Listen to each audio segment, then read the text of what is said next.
April 2010. The best way to come up with startup ideas is to ask yourself the question, what do you wish someone would make for you? There are two types of startup ideas, those that grow organically out of your own life, and those that you decide from afar are going to be necessary to some class of users other than you. Apple was the first type. Apple happened because Steve Wozniak wanted a computer. Unlike most people who wanted computers, he could design one, so he did. And since, lots of other people wanted the same thing, Apple was able to sell enough of them to get the company rolling. They still rely on this principle today, incidentally. The iPhone is the phone Steve Jobs wants. Our own startup, Via Web, was of the second type. We made software for building online stores. We didn't need this software ourselves. We weren't direct marketers. We didn't even know when we started that our users were called direct marketers.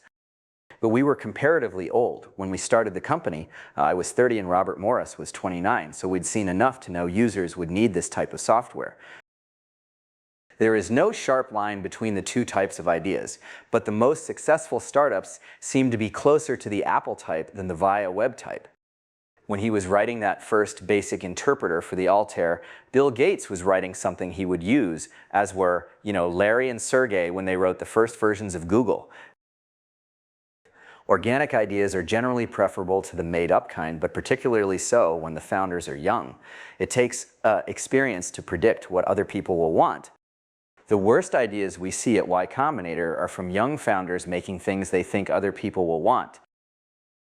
So if you want to start a startup and don't know yet what you're going to do, I'd encourage you to focus initially on organic ideas, what's missing or broken in your daily life. Sometimes if you just ask that question, you'll get immediate answers. It must have seemed obviously broken to Bill Gates that you could only program the Altair in machine language. You may need to stand outside yourself a bit to see brokenness, because you tend to get used to it and take it for granted. You can be sure it's there, though. There are always great ideas sitting right under our noses. In 2004, it was ridiculous that Harvard undergrads were still using a Facebook printed on paper. Surely that sort of thing should have been online. There are ideas that are obvious lying around now. The reason you're overlooking them is the same reason you'd have overlooked the idea of building Facebook in 2004. Organic startup ideas usually don't seem like startup ideas at first.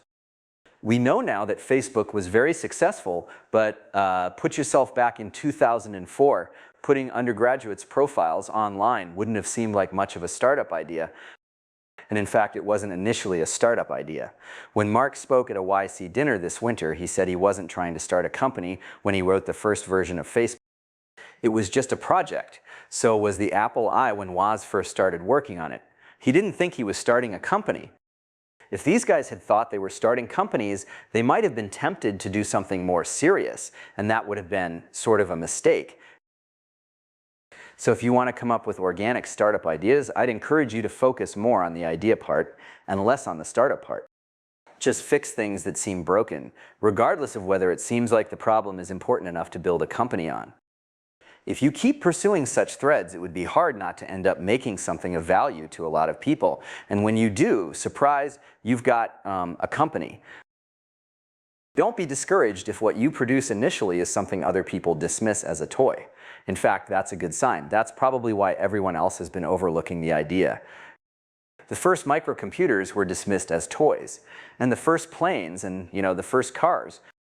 At this point, when someone comes to us with something that users like but that we could envision forum trolls dismissing as a toy, it makes us especially likely to invest. While young founders are at a disadvantage when coming up with made-up ideas, they're the best source of organic ones because they're at the forefront of technology. They use the latest stuff. They only just decided what to use, so why wouldn't they? And, because they use the latest stuff, they're in a position to discover valuable types of fixable brokenness first. There's nothing more valuable than an unmet need that is just becoming fixable. If you find something broken that you can fix for a lot of people, you've found a gold mine. As with an actual gold mine, you still have to work hard to get the gold out of it, but at least you know where the seam is, and that's the hard part. A footnote. This suggests a way to predict areas where Apple will be weak, things Steve Jobs doesn't use. For example, I doubt he is much into gaming. Another footnote. In retrospect, we should have become direct marketers. If I were doing via web again, I'd open our own online store. If we had, we'd have understood users a lot better.